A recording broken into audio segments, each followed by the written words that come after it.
안녕하세요. 끝까지 보면 도움이 되는 마준마 TV입니다. 국가에서 다양한 복지 정책을 시행하고 있습니다. 해마다 조금씩 지원 대상이 달라지기도 하고 기존에 없었던 새로운 지원 정책이 시행되기도 합니다. 그리고 특정 지역에 한해서 시범 운영되던 정책이 시범 운영 기간이 종료되고 전국에서 본격적으로 시행을 시작하기도 하는데요. 오늘 전해드릴 정부 지원 정책은 많은 분들이 꼭 알고 신청하셔서 지원받으시면 좋겠습니다. 나와 가족에게 큰 도움이 될 수 있는 지원임에도 불구하고 몰라서 신청하지 않아서 받지 못하는 분들이 생각보다 많다고 합니다. 오늘 안내드릴 내용도 의외로 모르는 분들이 많아서 지원 대상임에도 불구하고 받지 못하고 계신 분들이 있다고 하는데요. 영상 내용 꼭 확인하시고 꼭 지원받으시길 바랍니다.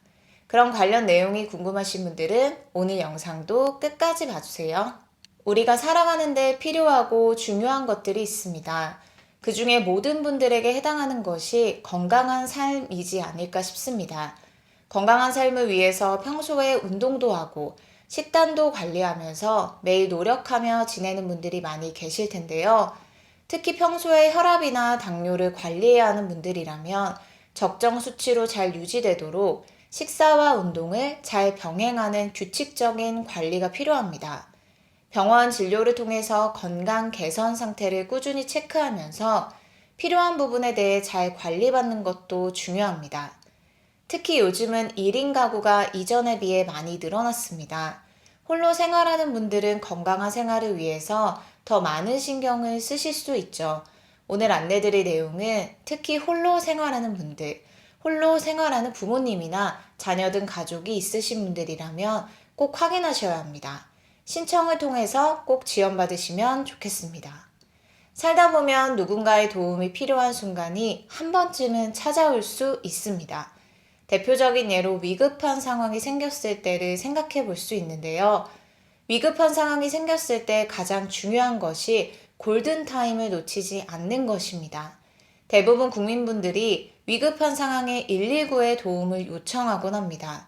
구급대원이 환자의 상태를 전달받고 이송을 하기 위해 직접 대면하여 어떤 병원으로 이송하는 것이 환자에게 가장 도움이 될지 파악하는데 시간이 걸릴 수 있는데요. 이 시간조차도 줄여서 최대한 빠르게 환자가 적절한 치료를 받을 수 있는 병원으로 이송할 수 있는 방법이 있습니다. 몸이 불편한 분들, 고령자 분들, 홀로 생활하시는 분들 등에게 위급 상황이 발생했을 경우 구급대원이 질병, 특성을 미리 알고 신속하게 출동해서 맞춤형으로 응급처치와 병원 이송이 가능한 서비스인데요. 미리 신청하지 않으면 받지 못합니다. 환자 본인이 직접 미리 신청해도 되고 보호자나 대리인이 신청하는 것도 가능합니다. 계속 시행되고 있는 지원제도이지만 몰라서 신청하지 않아서 받지 못하는 분들이 많이 계시다고 합니다. 119 안심콜 서비스인데요. 해당 서비스를 신청할 때 신청자의 개인정보, 병력, 복용 약물, 보호자 연락처 등을 입력하며 신청하게 됩니다. 즉 평소에 어떤 약물을 복용하고 있었고 몸의 어떤 부분에 약함이 있는지, 보호자 연락처는 무엇인지 등 중요한 정보들이 입력되기 때문에 119 구급대원이 출동 시 안심콜 서비스에 등록된 정보를 미리 확인해서 출동할 수 있게 됩니다. 안심콜 서비스에 등록된 정보에 전적으로 의존하기보다는 참고 정보로 확인하여 최대한 빠르게 응급처치와 병원 이송이 가능하도록 합니다. 그리고 환자에게 응급 상황이 발생해서 119 구급대원이 출동해서 병원으로 이송하게 될 때 보호자에게 환자의 응급 상황 발생 정보가 문자 메시지로 자동으로 전송됩니다. 안심콜 서비스에 등록된 보호자 연락처로 빠르게 사고 사실을 안내합니다. 119 안심콜 서비스 신청은 119 안전신고센터 홈페이지를 통해서 하시면 됩니다. 본인뿐만 아니라 자녀분이 대신해 주셔도 되고 보호자, 사회복지사 등 대리인분들도 신청 가능합니다. 다음 내용도 119 안심콜 서비스 못지않게 많은 분들이 꼭 알고 계시면 도움이 되실 만한 정부 지원 제도입니다. 해당 제도는 가까운 읍면동 주민센터에 방문해서 신청하거나 방문이 어려우신 분들은 전화로 신청도 가능하다고 합니다.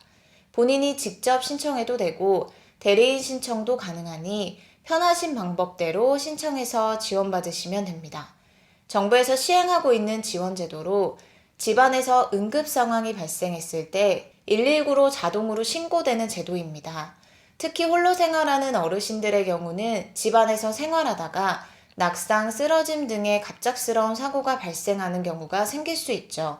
이럴 때 누군가가 옆에서 바로 도움을 줄 수 있으면 좋겠지만 그러지 못할 경우 국가의 이 제도를 통해서 도움을 받을 수 있습니다.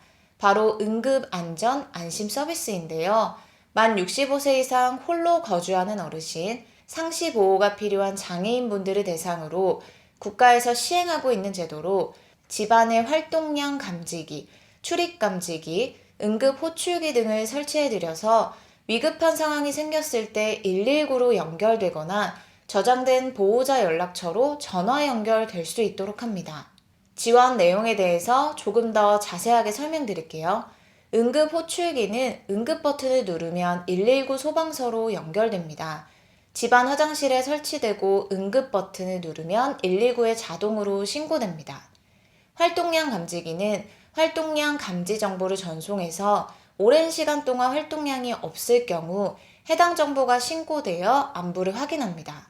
화재 감지기도 꼭 필요한 것 중에 하나인데요. 집안에 사람이 없는 상태에서 만약 화재가 발생해서 연기가 감지될 경우 119에 자동으로 신고되고 응급 상황을 알리는 신호음이 발생합니다. 출입문 감지기는 문이 열리고 닫힌 걸 알려줍니다. 게이트웨이도 설치되는데요. 게이트웨이에 여러 버튼이 설치되어 있는데 119로 자동 신고 버튼, 보호자와 통화할 수 있는 버튼 등이 있어서 응급 상황에 빠르게 대처할 수 있도록 합니다. 정부에서 시행하고 있는 제도임에도 불구하고 몰라서 신청하지 않아서 지원받지 못하는 분들이 아직도 많이 계신데요. 실제 홀로 거주하는 65세 이상 어르신, 65세 이상 2인 가구 중 한 분이 거동이 불편하거나 질환이 있으신 경우 75세 이상 2인 가구, 65세 이상 어르신과 손자녀로 구성된 가구, 장애인 가구가 지원 대상이니 해당되시는 분들 중 필요하다고 생각되신다면 가까운 주민센터에 방문 혹은 전화해서 신청해서 꼭 지원받으시길 바랍니다. 앞서 안내드린 119 안심콜 서비스도 잘 살펴보신 후 필요에 따라 신청해서 지원받으시면 좋겠습니다. 오늘 영상도 끝까지 봐주셔서 정말 감사합니다. 구독과 좋아요, 알림 설정 꼭 부탁드립니다. 감사합니다.